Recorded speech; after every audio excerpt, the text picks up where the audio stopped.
بسم اللہ الرحمن الرحیم۔ السلام علیکم ورحمۃ اللہ وبرکاتہ۔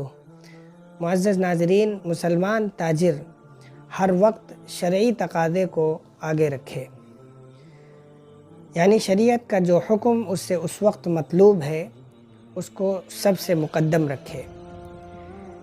جس طریقے سے تجارت کو اللہ کا ایک حکم سمجھ کر وہ کر رہا ہے، ٹھیک اسی طریقے سے اگر اللہ کا کوئی دوسرا حکم اس سے اس وقت مطلوب ہے تو اس کو چاہیے کہ وہ اس دوسرے حکم کو بجا لانے کی کوشش کرے۔ مثال کے طور پر ایک شخص اپنی تجارت میں لگا ہوا ہے، اچانک اذان ہو جائے اور نماز کا وقت قریب آ جائے تو اس کو چاہیے کہ نماز کی ادائیگی کی فکر میں لگ جائے اور نماز کو مکمل کرے۔ اللہ رب العزت کو ایسے تاجر بہت پسند ہیں جن کو ان کی تجارت غفلت میں نہیں ڈالتی۔